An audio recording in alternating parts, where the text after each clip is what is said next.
I married a man with no past and thought that was romantic. No social media, no old photos, no friends he ever introduced me to. He said he was self-employed, said he was just bad with people. 6 months in, I finally checked the address on his driver's license. It wasn't a house. It was an office building. Empty.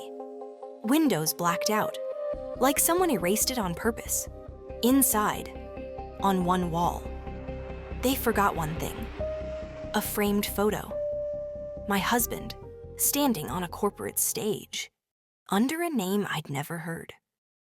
The nobody I married used to run $1 billion company. Same face, different name, different life. I searched the name from the plaque. Headlines, interviews, awards. 5 years ago. The company collapsed overnight. Fraud investigations, missing money, missing people. Article after article said the same thing. Most executives vanished, but one employee didn't, and she was the only one who ever warned people about him. I messaged the only person who ever exposed my husband. I expected her to ignore me. She answered in under 10 seconds. She didn't ask who I was, she just wrote, "Is he still using that name?" Then she called him something else, like it was obvious. She said he didn't run from the company. They pushed him out. I asked who they were. Her reply, "The people still watching him. And now, probably you." The night my husband became someone else, he came home covered in blood. He wasn't panicked. He washed his hands, changed his shirt, packed a small bag, like he'd practiced it.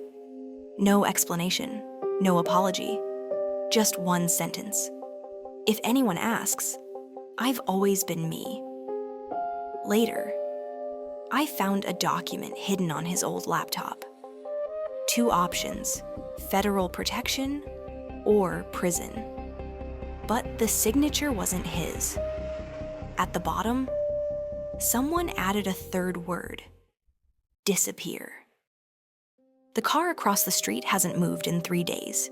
Same dark sedan, same man inside. No phone, no distractions.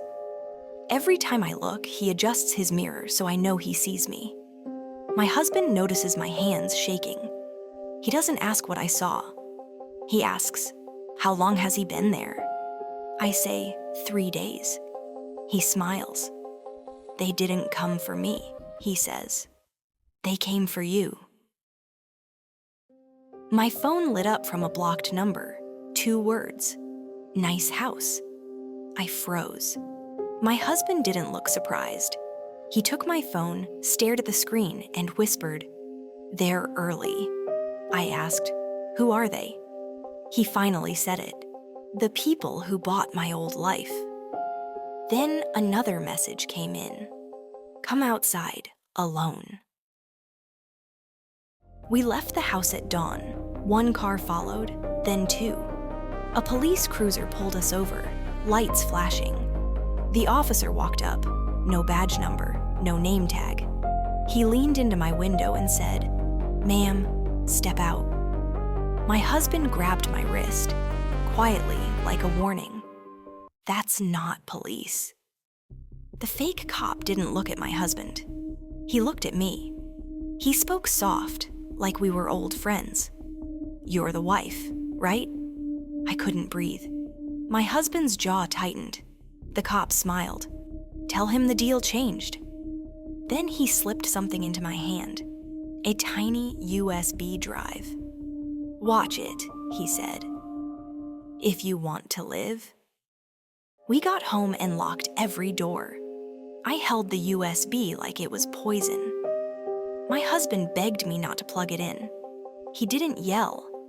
He looked scared for the first time. I watched the video anyway. It was him, on that same corporate stage. But this time, he wasn't accepting an award. He was saying, "If I disappear, blame the wife." I confronted him. "Why would you say that about me?" He didn't deny it.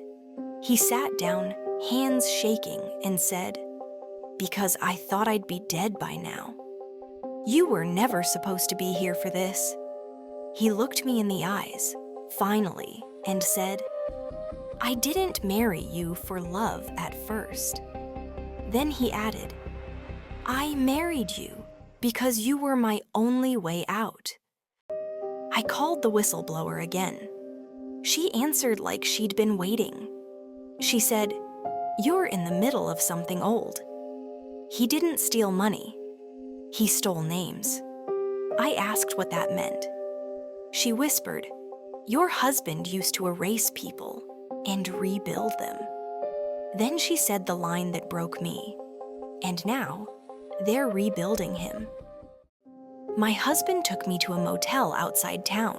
He paid cash, wouldn't give his name. He opened the bathroom vent like he already knew what was inside. A key, a burner phone, a map. The phone rang the second he turned it on.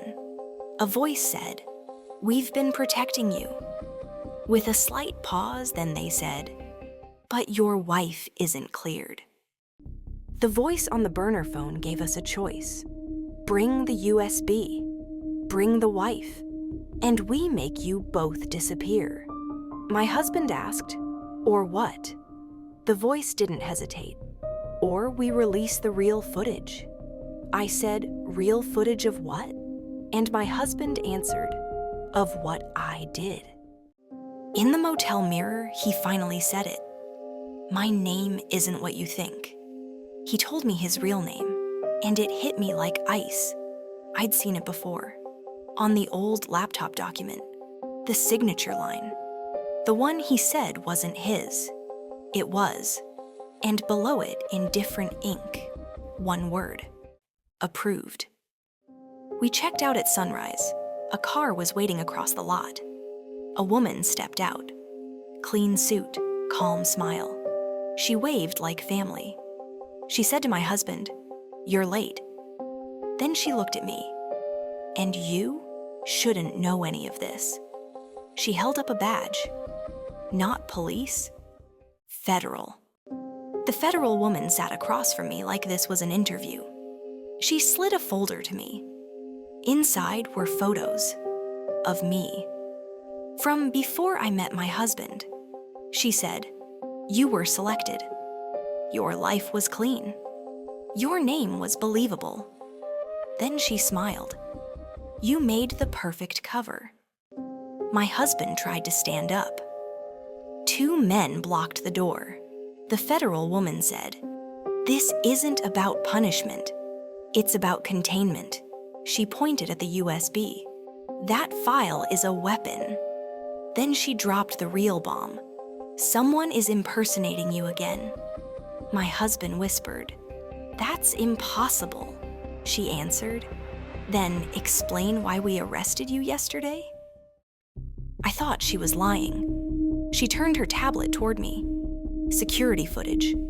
A man with my husband's face, in handcuffs. Different suit, different posture. My husband stared at it, pale. "That's not me," he said. And the federal woman replied, "We know." That's the one who still works for them. They took us to an empty warehouse. Cold lights, concrete floors, echoes. The federal woman said, "We trade the wife. We get the other him." My stomach dropped. My husband grabbed my hand and said, "Don't listen to them." Then the warehouse doors opened, and the man who walked in had my husband's face. And he smiled at me like he knew me. The second husband stepped closer. Same face, different eyes. He said my name like a promise. "You finally made it." My real husband whispered, "That's the version of me they own." The federal woman raised her weapon, and the fake one laughed. "You still don't get it," he said. "She's not leverage. She's the key." He pointed at me. "She's the only one who can unlock the file." I realized the truth. The USB wasn't evidence. It was a kill switch. A file that exposes everyone. The company, the feds, the copies, all of it. I plugged it in. The lights cut out. Alarms erupted. And in the dark, my husband squeezed my hand tight and said, "I married you to survive, but you're the one who can end it."